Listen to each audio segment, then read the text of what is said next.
Funny. Okay. So what I've done is I've put together a kind of like an overview of what I consider to be the reasons why I can't, like, I've had the privilege of using this machine since before I was a resident in ophthalmology, and so it carried me through my entire refractive surgery training and career, and it taught me a lot of things that none of you know, because you haven't had the X-ray machine to see what the deal was. So it's almost like it was my best teacher was this machine. This was my teacher, was anatomical diagnosis within the cornea of what is actually going on, and starting with epithelium, which I was told by the head of cornea where I was doing this research that there was no application for it in 1991. Turns out that I've now published 40 papers on it, and there are now 4 companies with OCTs measuring epithelium.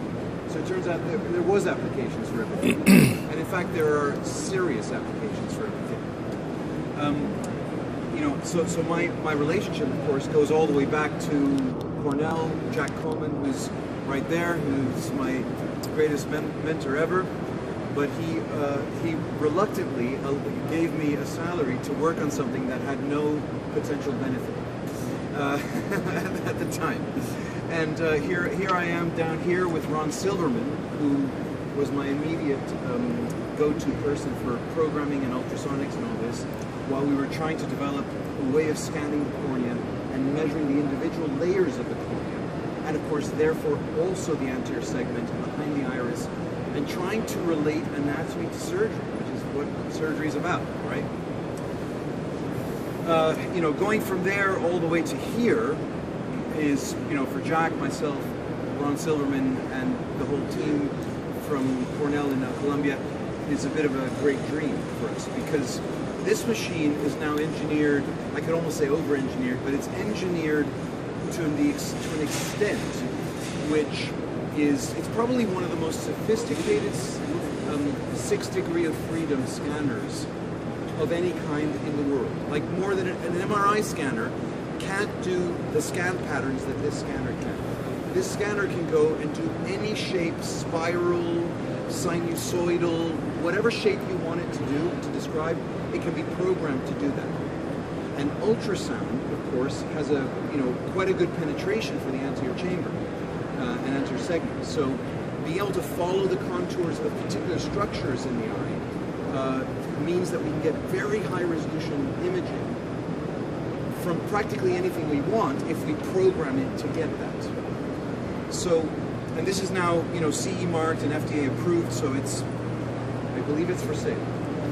And it doesn't cost much more than a fully loaded Pentacam, and it does a hell of a lot of things that a Pentacam can't do. So, one of the greatest things that needed to be done was to make immersion scanning easy and quick and viable for a technician or a nurse to do, because surgeon time is very expensive. I personally did 7,000 scans on the Artemis 1 in my clinic in London, but I had to charge patients £500 for a scan because it was taking half an hour of my time. Now a nurse can do this with a disposable, and it's with my nurse. I have 2 insights in the clinic. I've used it, I think, a dozen times. When particular cases where I wanted to do the scan myself because I was looking for something specific. So the whole setup is very easy, and it takes about 10 seconds to explain to the patient how to get into the coupling, about 35 seconds to make sure that the head is in the right position, about 15 seconds to fill the water into the small little eye cup, 30 seconds to get the ranging of the cornea, a few seconds to do the scanning, and then drain the fluid and give the patient a tissue. So that the whole process is about 2 minutes per eye. Okay. The applications are, for the purposes of trying to describe them, divided into epithelium of the cornea, intrastromal of the cornea, anterior chamber, and posterior chamber. So, and I want to give this talk in context of OCT, because people ask me, you know, should I get OCT or should I get ultrasound? And the answer is yes, both, because one does some things better than the other, and the other does things better than the other. So it's actually the complementary diagnostic power of the two machines which now make it possible to basically do everything you want as an anterior segment surgeon. On epithelium alone, I've published over 40 papers. You think about it, there are practically, and in my short 25-year career, I have never seen a device enter the market with 14 peer-reviewed publications on one aspect of what the machine can do. Yeah, Pentacam came out with practically nothing published, etc., etc. So this is scientifically a very mature technology, even though market-wise it's infantile because people don't even know about it yet. So in the epithelium, the main driver for using this thing for us is keratoconistry. And you know, I introduced this concept about 14 years ago, I think it was, when I started myself using it to exclude keratoconus in suspicious topographies of patients who came to me for refractive surgery. And I was convinced myself of the logic of being able to operate on someone with a bad topography and feel medical-legally defended by the epithelial map. And so I was quite exposed, but I felt confident enough that I was doing it. And exploiting the difference in profile between a normal cornea and a keratoconic profile is what we're talking about. And at the end of the day, what this means is that I end up doing 7% more LASIK than if I didn't have this diagnostic technology. So you know, and that's quite a lot of surgery that walks out the door being told they're not candidates. And you only have to do the maths for 5 seconds. The machine pays for itself very, very quickly, just on this application. So let's look at this. So the normal epithelial thickness profile is mirror symmetric because the eyelids are mirror symmetric, because the epithelium is about 53 microns in the center, but there's a north-south and an east-west difference in the profile. And we think it's because of the eyelid, right? The eyelid comes and chafes or compresses the superior cornea, and so the epithelium is thinner in that location. The lower lid has much less tension, and so the epithelium can grow out and be a little bit thicker. Yeah? So we learned, of course, that in keratoconus, the more severe the keratoconus, the thinnest point of the epithelium gets, and the thicker epithelium in the donut surrounding the cone gets. So the obvious difference between keratoconus and normals is not what we're interested in. And you've seen some OCT publications differentiating keratoconics from normals. Who cares? You already knew they were keratoconics from a topography example. What we care about is the ones where we don't know what's going on by looking at the topography. And so if you think of the cornea in terms of a front surface, a stromal surface, a back surface, and an epithelium, in keratoconus we know that there's inferior bulging, generally speaking, and that the epithelium compensates. So you get thinner epithelium over the cone, surrounded by thicker epithelium around the cone. Now, you think about the earliest point of the development of keratoconus, the very first earliest point, when there is, the bulging is minimal. Two things are happening here. The back surface, of course, is bulging along with the front surface of the stroma. But the back surface bulge is so small that, for example, on Pentacam, the accuracy of detecting that as an abnormality is very, very low, because the noise of the back surface of the Pentacam is so high that you don't know whether that's just normal, slightly off, or whether it's an actual asymmetry on the back surface. But you qualify that by looking at the epithelium over that region. And you see, here's a diagrammatic example of where you can have the epithelium 100% compensating for the anterior surface irregularity. on the stromal surface. But it's the correlation of the back surface asymmetric eccentric elevation and the thinning of the epithelium in a region of the cornea that's focal where you wouldn't have expected the epithelium to be thin. That correlation is diagnostic of keratoconus. That's the bad news. The good news is that 84% of corneas that appear suspicious on a keratoconic algorithm on topography are actually due to thicker epithelium inferiorly. And they are not keratoconus. And that's the good news. The good news is that almost always, when I see a patient with abnormal topography and I then look at the epithelium map, I go, yep, tick, LASIK. Because I know it's not keratoconus, because you cannot have thicker epithelium over inferior steepening due to keratoconus. You can't. The stromal surface is bulging. The epithelium can compensate for that. The epithelium will be thinner over the cornea. So this is a black and white rule in or rule out test for LASIK. And in fact, you could actually do no tomography and only look at the epithelial map. And we did this in a paper that we published in AAO, where we did a machine algorithm that we fed it 168 idea parameters, and its 8 parameters survived. And with this classifier, we had 99% sensitivity in picking up keratoconus and 95% specificity. And that's higher than any tomography, Bell and Ambrosio with the biomechanics, with the air puff. You can add on whatever you want. The ROC curve of epithelium alone is higher than any tomographic test for detecting keratoconus. So detecting it is one thing, avoiding doing surgery on somebody you didn't want to. But the best thing is that most of the patients, you actually rule them in for surgery with confidence, and you feel medical legally protected.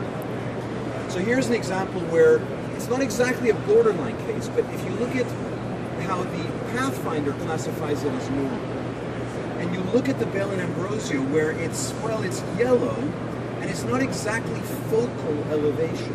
It could just be posterior astigmatism, right? That's all it could be. You just don't know. So when you look at the epithelial pattern here, the epithelial pattern is clearly hugging that back surface elevation, and it is a result of a front stromal surface bulge. When you look side by side with my, I actually have 9 OCTs in my clinic that measure epithelium. 4 that are CSO MS39s, which is where this comes from. 3 RT views and 3 Siriuses.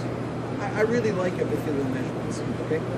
And I use OCT on everyone, but I still have to use this machine on about 10% of patients to rule them in for surgery, because in this case, for example, this was not sufficient for me to rule this patient in or out. In fact, I might have ruled it in. And yet the classifier, the IOVS classifier here, showed this to be keratoconic, and the epithelial map from the ultrasound was obviously keratoconus. Now, why? Why does this happen if they're measuring the same thing? Well, they're not. The measurement precision or resolution of ultrasound is 1 micron. OCT is 3 microns. It was good, but not good enough in certain cases. And how many cases? Well, off the top of my head, I'll tell you, it's 10%, because those are the number of patients that we then channel into an ultrasound test to recover the patient for surgery. Or deny them surgery and tell them, no matter what anybody tells you about whether you're a candidate or not, you're not. Because you'll go down the road and you'll find someone who'll say yes. The answer is you're not. Offer you another option. Okay? So in our early days, when I was trying to prove the point, I took 1,500 patients. The Pentacam wasn't even on the market yet. I was using Atlas and Ormsky on everyone. And about 10% of these patients were equivocal. You remember those days? we used to reject about 10% of our cases because we weren't sure.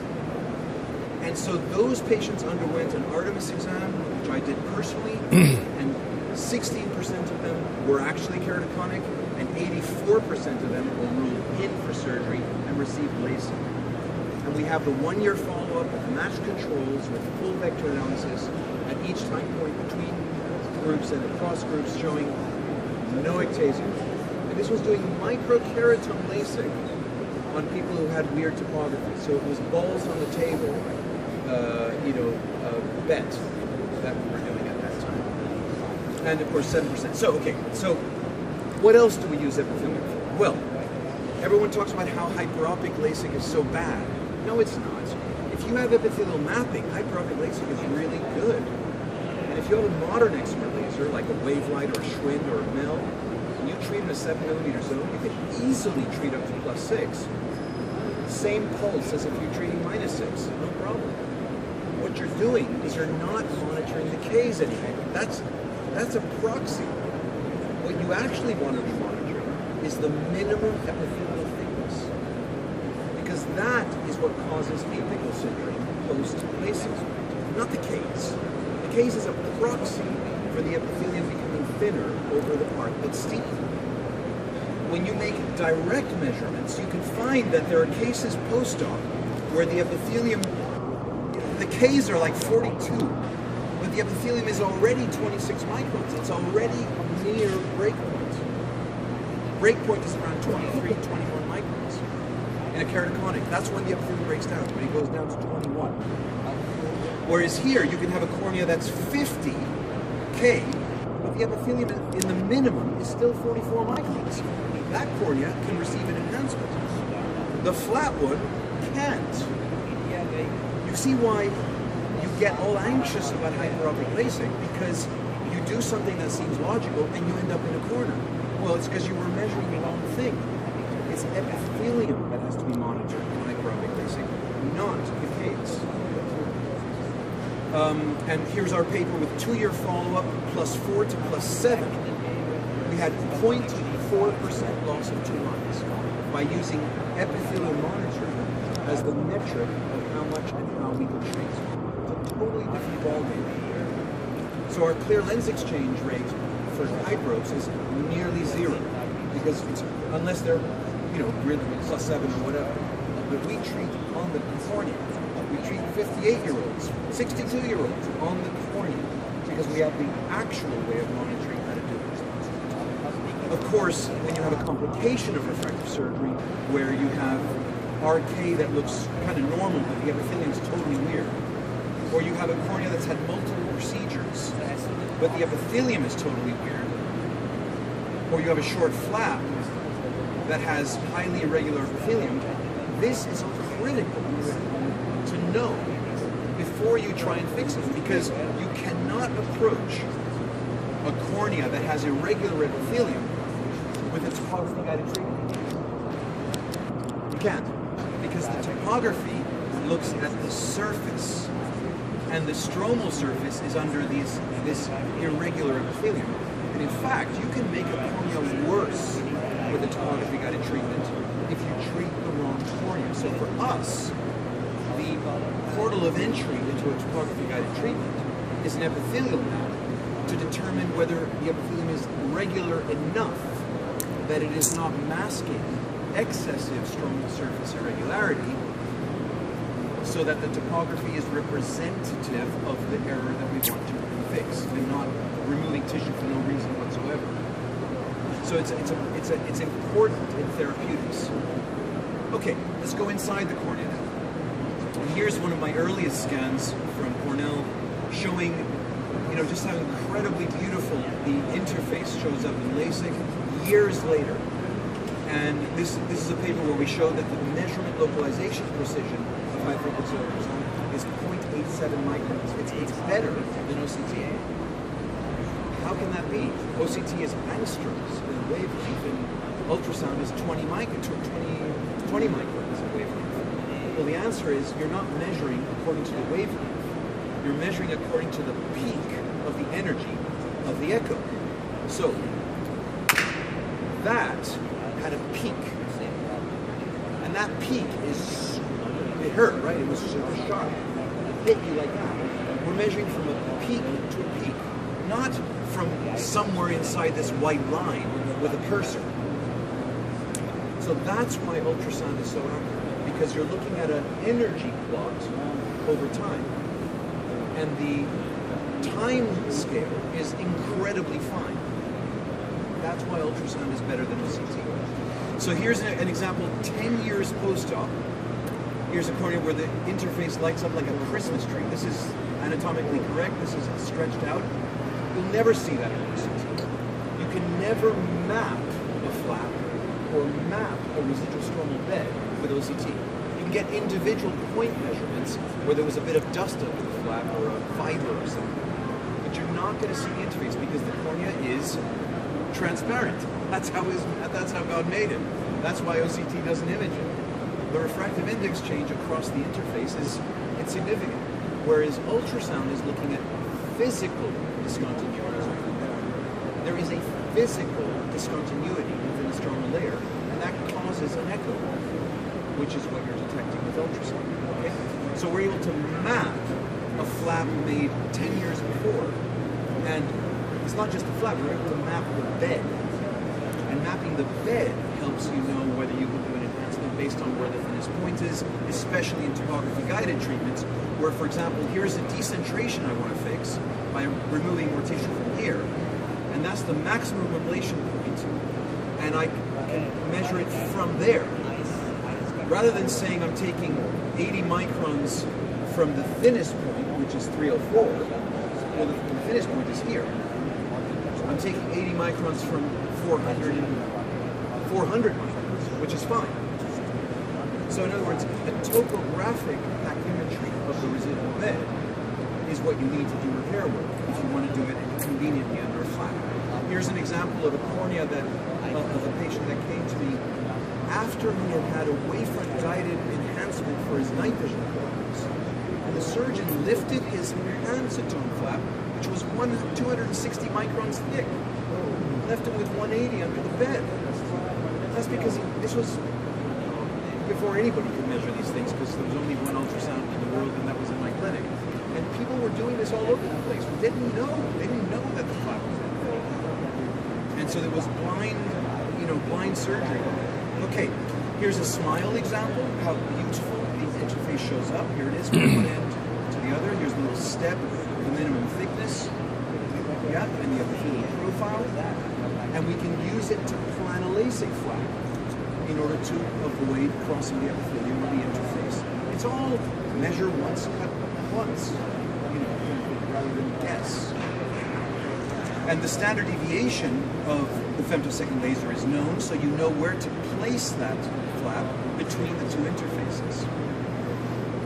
And of course, complications. If you have whatever, this is an example of a free cap that was repositioned 3 times by the surgeon, and the vision still wasn't returned to 2020. It was 2050 that's corrected. We scanned it. We determined the 3-dimensional profile of the cap. We looked at the bed and said, well, obviously, you got to turn it 36 degrees, and it'll fit. And we literally went in the OR, turned it, put it back, 2020, 2 days later, because we anatomically determined what was going on.